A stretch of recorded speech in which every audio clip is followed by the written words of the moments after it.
problem with the sound. So I just want to give you guys a little heads up. So when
cheating and like alcohol and we So know you we're got. gonna go Yeah, live. well, my daughter just went down a lot because she works on it, right? Yep. If it was We'll adjust if we have to adjust. Yeah. Okay, John, that. Yeah. Once it was the girl, same thing. Crazy. 16. Cute little girl.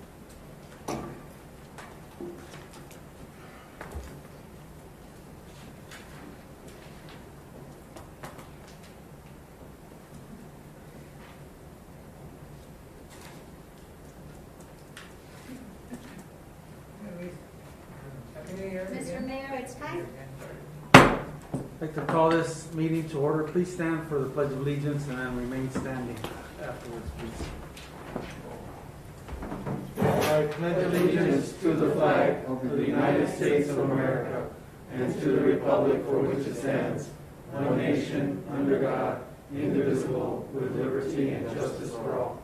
Would you please stand for a moment of silence to remember those many people in Douglas that have passed over this Christmas season, and especially the husband of our colleague here, Margaret Morales. Her husband Henry passed away, and we'd like to have a moment of silence in his behalf.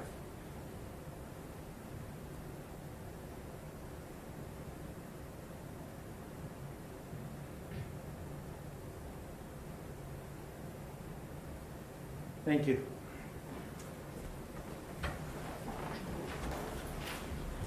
Item number 3, roll call, please. Mayor Donald Hewitt, Here. Mayor Pro Tempore Margaret Morales, Councilmember Mitch Lindeman, Here. Councilmember Tania Acosta, Councilmember Ray Shelton, Present. Councilmember Michael Valdenegro, Present. Councilmember Jose Grijalva, Here. Interim City Manager Don Prince, Present. City Treasurer Luis Pedrosa, Present.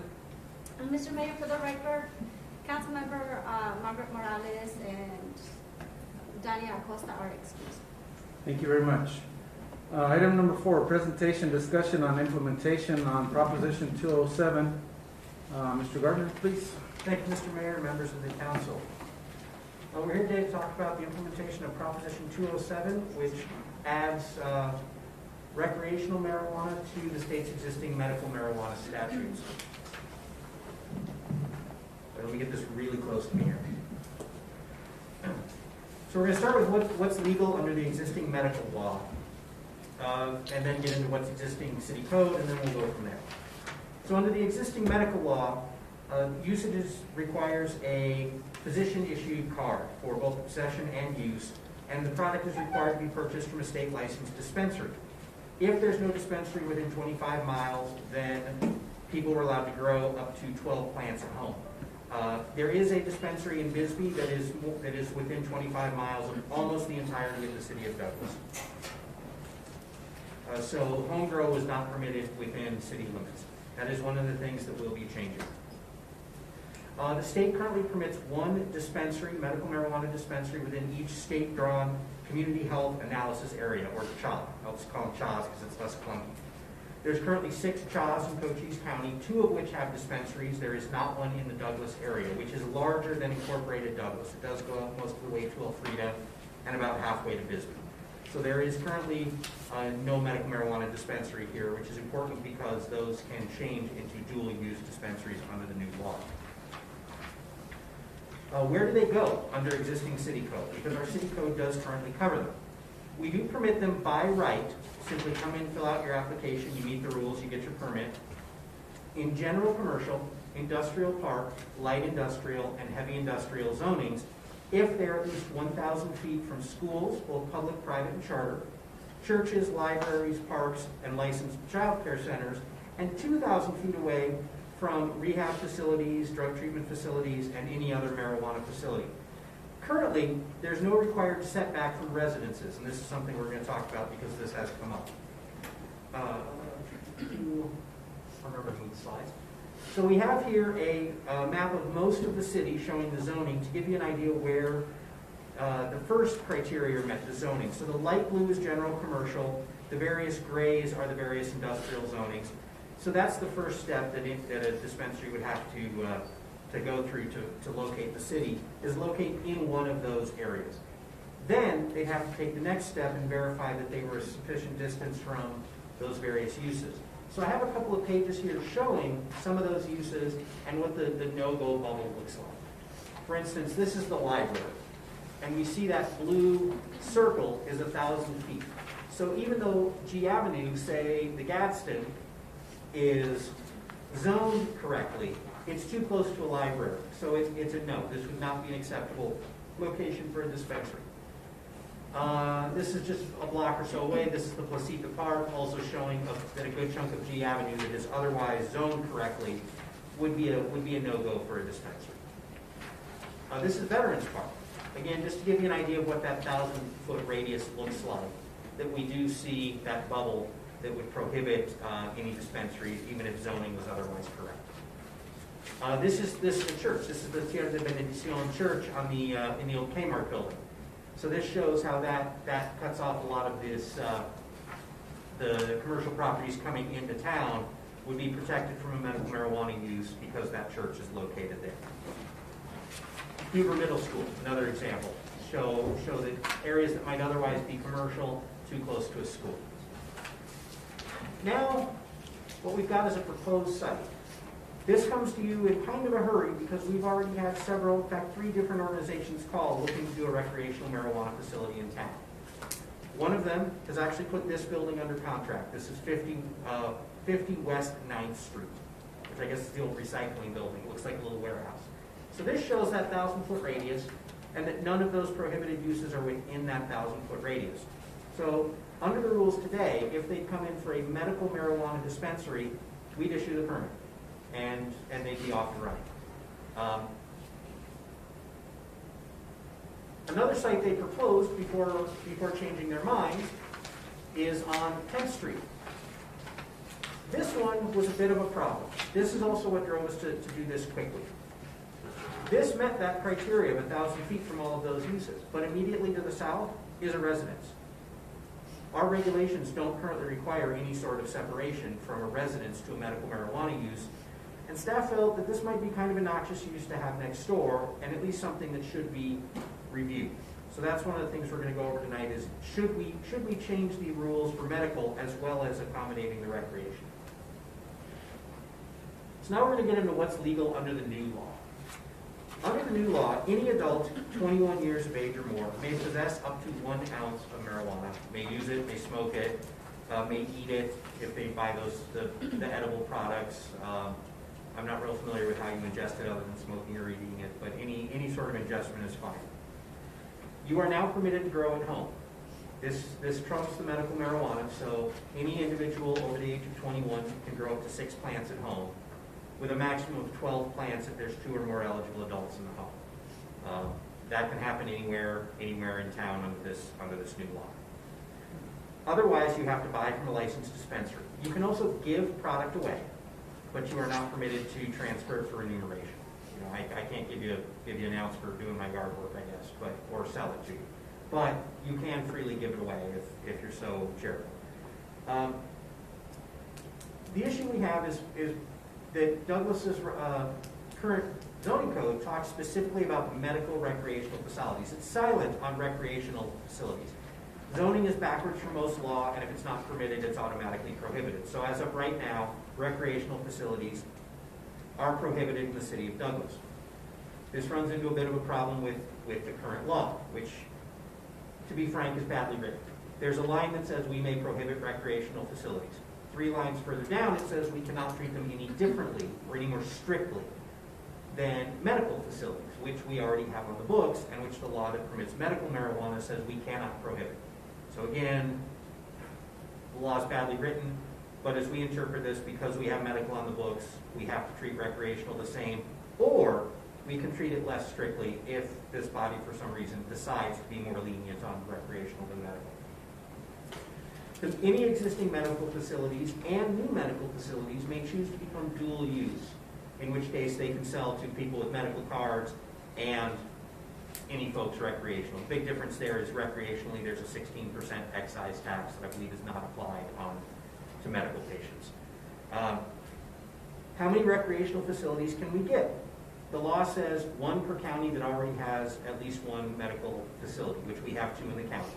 So the county as a whole can get 1 recreational facility.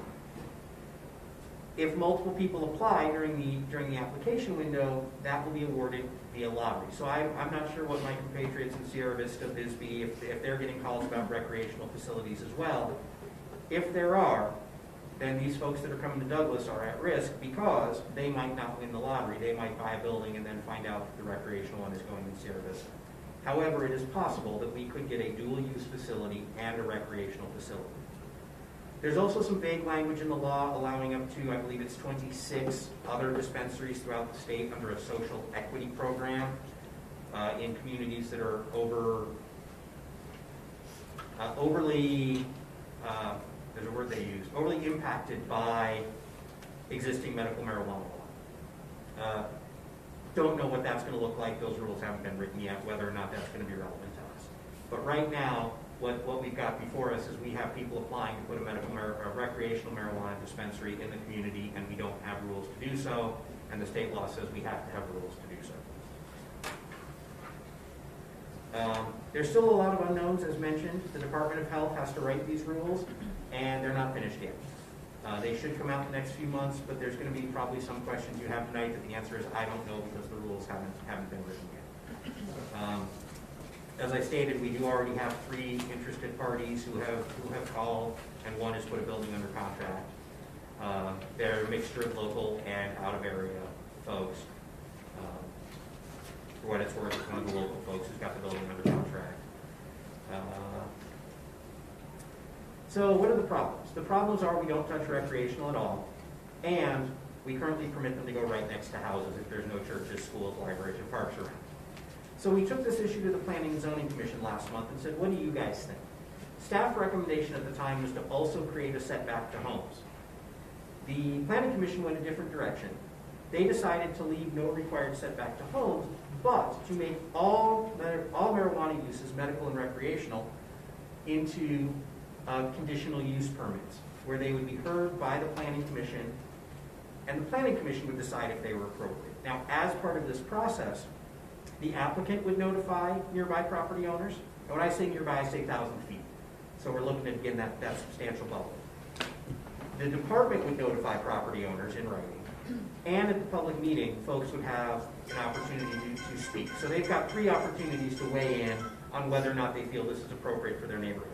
The commission felt that they might decide, it's just like any other store, we don't care, great, I don't care if it's in my backyard. The reason we'd like to keep the setbacks to the public places is that way the public places are protected. The folks who are going to use the park, people use Veterans Park who don't live near Veterans Park, but we want to protect the park from having this use nearby. But let the homeowners decide whether or not it's appropriate in their neighborhood. Once the Planning Commission makes a decision, the permit can be issued unless there's an objection that goes to the mayor and council. So you folks would have the final say on whether or not a medical marijuana use would go in anywhere in the city. The folks that have the building under contract are aware that this is the suggested change and are aware that they're likely to have to go through this process, which is one of the reasons they've selected that location in the industrial area, away from any homes, away from any more conventional retail where folks might find it a noxious use and protest it. Staff agrees, frankly, with the Planning Commission. We do feel that this is a good route to take. We're treating them the same as the law requires. We're protecting neighborhoods and public spaces and allowing the public to get involved. So we'd like to have this on the agenda for next week so that we can get this rolling, because the lottery for the deadline to get in applications for the lottery is in March.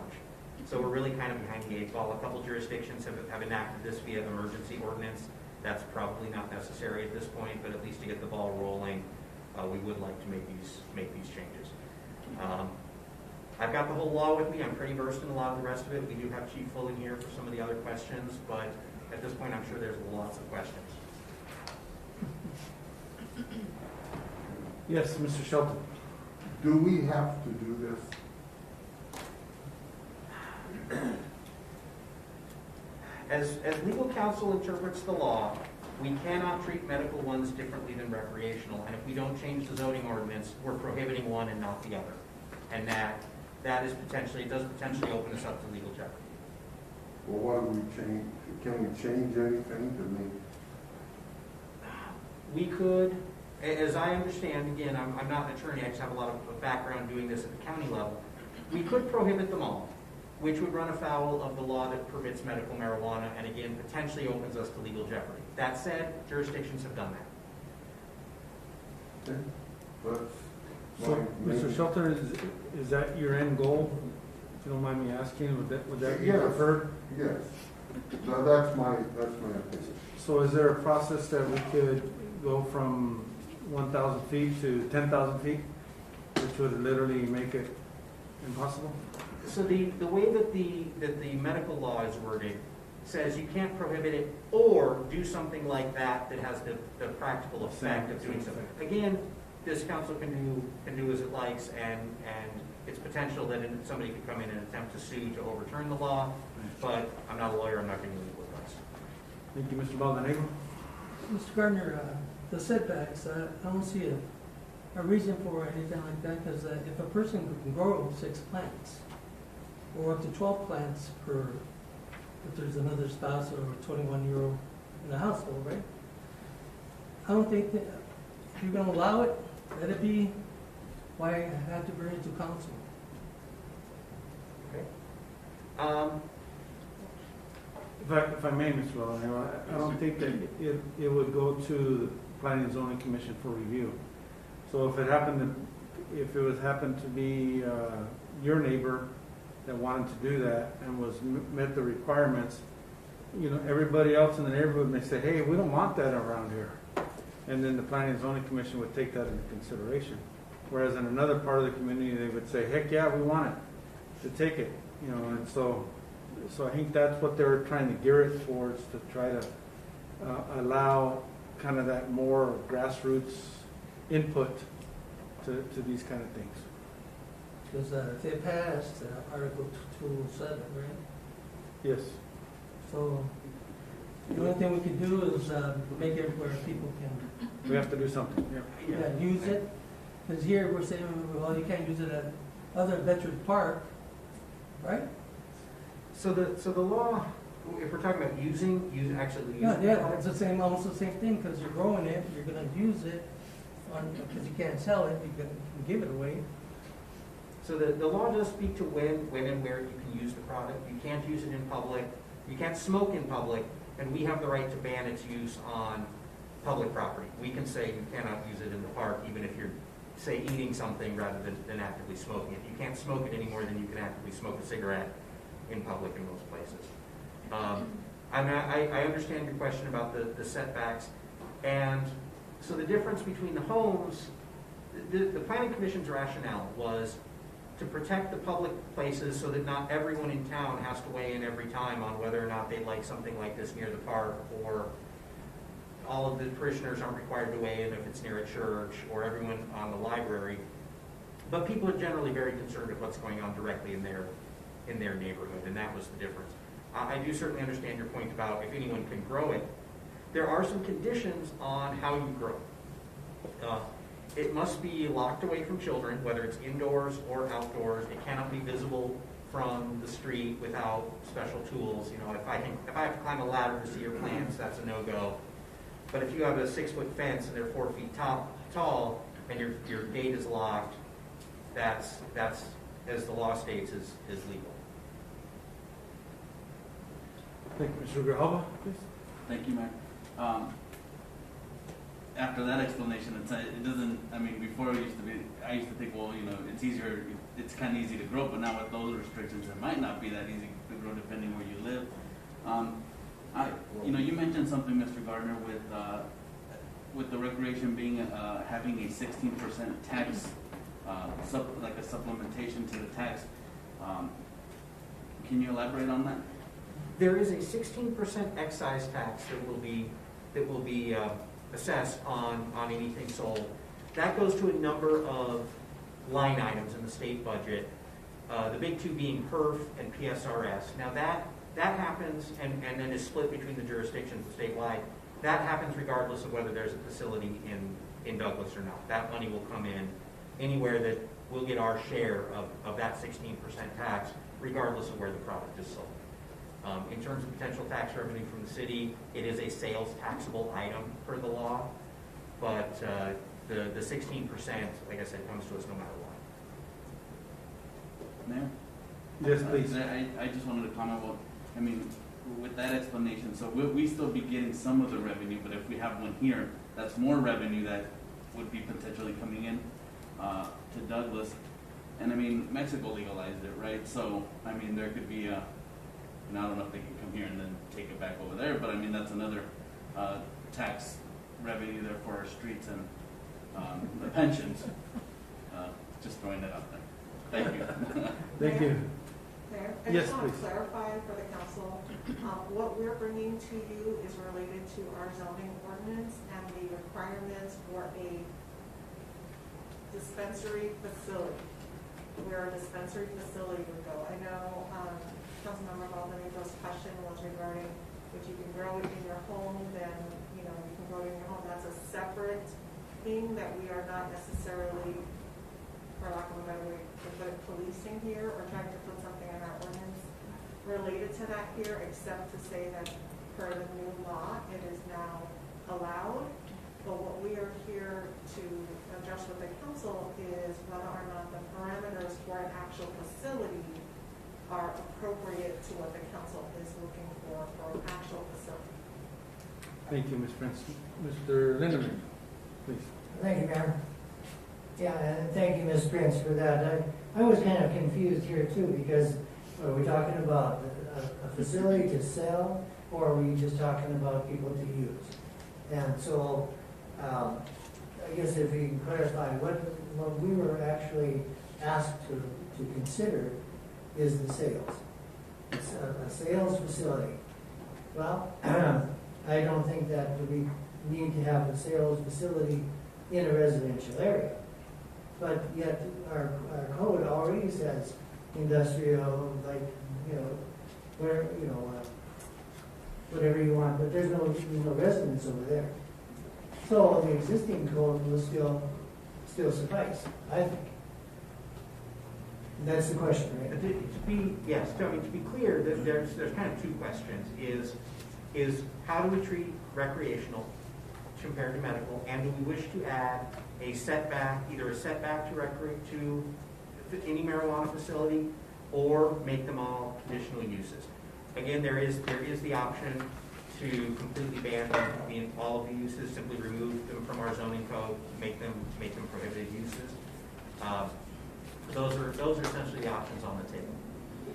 But you mentioned that it's going to go to a lottery and we're all going to get one per county or something like that.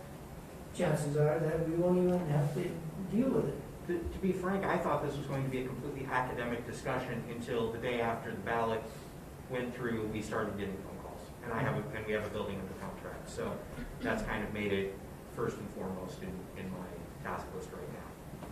Well, just for my benefit, then, the clarification, we're asked to consider whether the facility for sales should be close to residential. Whether we want to set a minimum distance or let it go to the planning commission to decide on a case-by-case basis, Okay. which is what the planning commission has recommended and staff recommends. Right. Well, I think there's too many gray areas and too many unknowns, so maybe we should just let it go to the commission, and then they can study it whenever we get all the regulations and everything hammered out, and then they can bring something back to us when we know more about it.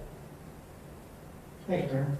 Thank you. No, And just by way of clarification, because the first map that he gave us, which is where it can go right now, the medical portion of it, and so there are some of those areas that abut residential areas, and that's why it's there. So it's the closeness to the residential area that I think that's the issue. Of why we're saying that's one area, what do we want to do with that? Whether we want to make it hard and fast, or whether we And want that's the to. conditional use that That the commission would decide. Exactly. One recommendation. Mr. Shelton, you had something else? I agree with Mr. Lindeman, what he said. Thank you, Mr. Balvanegro. I think we should move forward on this. Bisbee has really helped its ballpark by renovating the bathroom with the money that's been getting from the dispensary there. I mean, it's done a lot for the city of Bisbee. Here, we seem to close the door before we even give them an opportunity to see what a business can do for us. If we get lucky in the lottery and we get a dispensary here, I think we should welcome it, and whatever ideas the council has, setbacks or no setbacks, I'm all for it. Thank you, Mr. Balvanegro. I have a couple of questions. Do you have any experience, Mr. Gardner, on whether or not that this would, if we get close to the residential areas and it can be proven that property values are affected because there's a dispensary close by, the potential lawsuit, do you have any experience in those type of property value, zoning property value issues? So I believe it was a previous proposition, it was actually a previous Proposition 207 that did enact law that if we pass a law that directly decreases a property value, an individual can sue for that loss. However, a law passed for a property next door does not apply. If we were to take this property that I've got up on the screen, and today, like I said, if a medical marijuana dispensary came in today and applied for a permit there, I'd have to issue it, even though it's next door to homes. If it reduced that property value, those folks would not have standing under Proposition 207 to sue.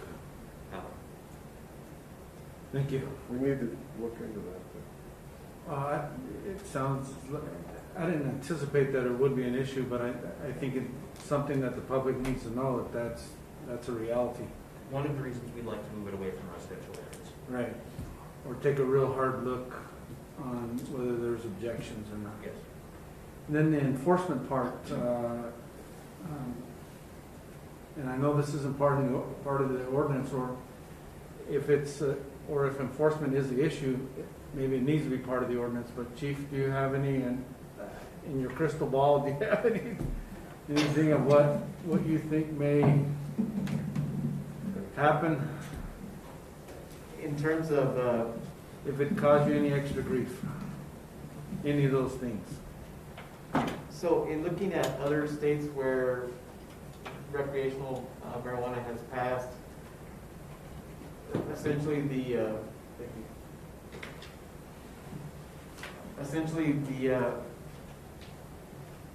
aftermath has been the proponent's position didn't come, or in terms of being a positive thing, they didn't develop as positive as presented, and then the opposite being the negatives that were perceived with legalized marijuana coming in weren't as detrimental as being perceived. I will tell you that from a law enforcement perspective, in some of those states, Colorado, for example, there were some unforeseen issues that cropped up with different issues in terms of homelessness, employment issues, where even under Prop 207, employers still have the standing to restrict or limit use by employees. So that's caused some issues with employment down the road for municipalities and private sector both. What I foresee locally in terms of the ability to grow plants privately, even though that you're not allowed legally to sell them, I think that there is going to be a black market locally, because it would be very hard to see, control, and investigate, just because of the amount of plants that we could potentially see, or people that are involved with growing their own plants. So there may be an increase in investigations. Well, or just the black market presence. Right, so you get a tip and you have to add that to your list of. So that's another burden. We do know that there are increases in impaired driving as well, and impaired driving under the influence of marijuana adds some additional complexities into how we go about enforcing DUI. It's no longer acceptable to just base the DUI off the presence of the marijuana metabolite in the system. We also have to be able to prove the impairment, which requires additional training and certification for the officers, so on and so forth. So yes, there is some complexities that I foresee on this. But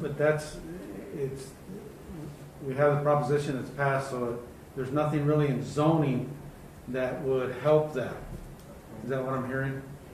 It's just more of, that's what the state voted for. And lastly, is there anything in the law that you saw, Mr. Gardner, that I know my colleague, Mr. Lindeman, and myself don't like to register home alarms, but is there a home plant growing registration program that would burden the police department to have to go out and check every year or something? The law is silent on that. It doesn't require it or prohibit it. Okay. Okay, any other questions or comments? Mr. Shelton and then Yes. Mr. Valdenegro.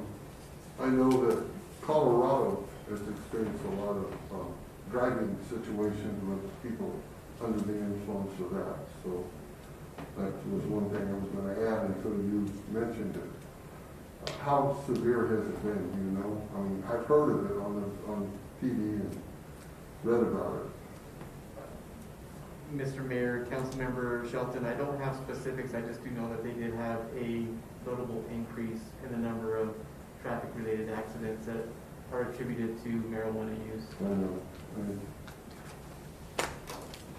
Mr. Valdenegro? Thank you. Chief Lewin, have you heard anything from Bisbee Chief of Police where he has increased crime in the city since the dispensary opened? Mr. Mayor, Councilmember Valdenegro, I have not had that discussion with him. It is certainly something that I'm going to be following up on as we continue forward on this. Thank you very much. So if I could get back and summarize a little bit, I think what our task at hand is as a council is how we want to fit this into our zoning code.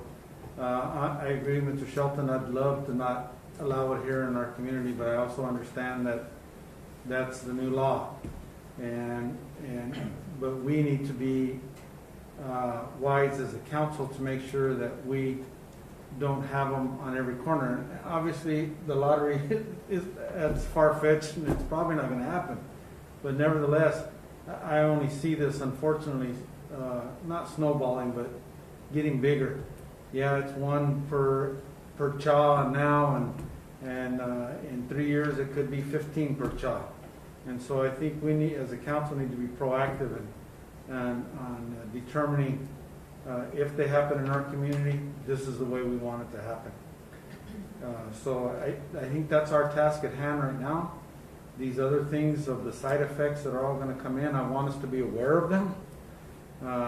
So when Chief comes and says, hey, I need 15 new breathalyzers that will help take care of this, and or eye analysis machines or whatever is going to come up in technology to help you, that we understand that is a definite possibility. So again, if we focus in, I think, because this is what we will be presented at our next week meeting is the zoning.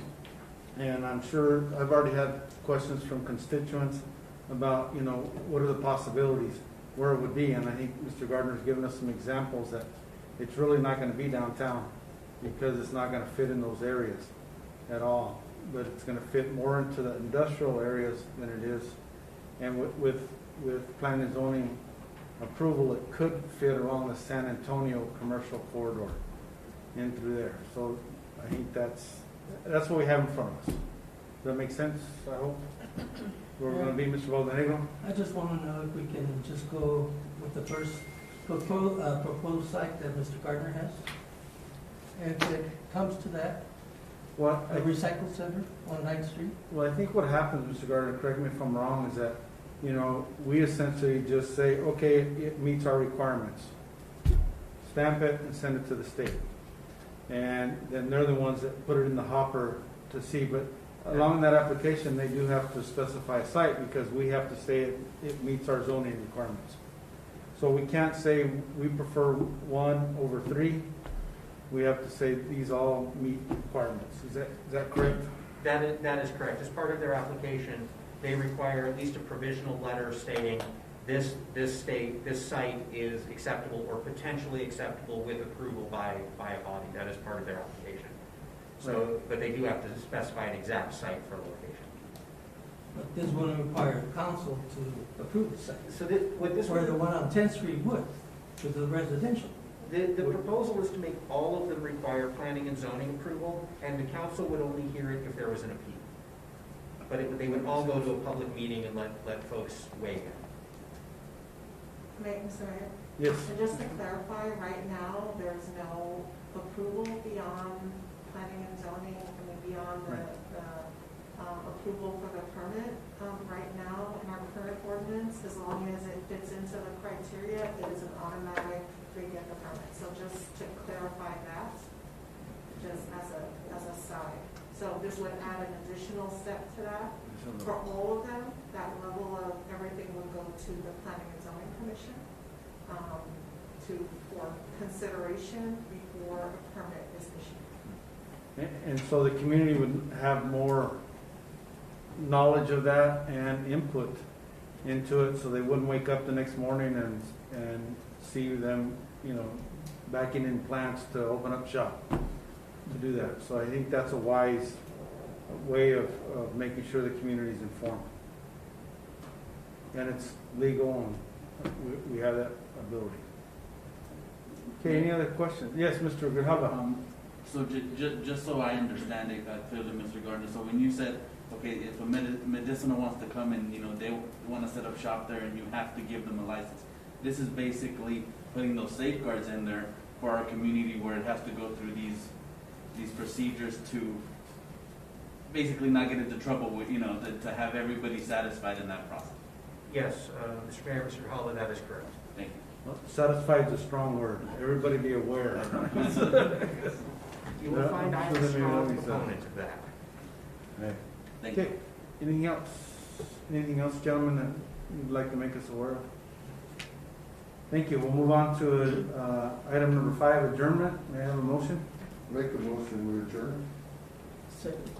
Motion by Mr. Shelton, seconded by Mr. Baldonado to adjourn this meeting. All in favor signify by saying aye. Aye. Any opposed, nay? Ayes have it, we stand adjourned.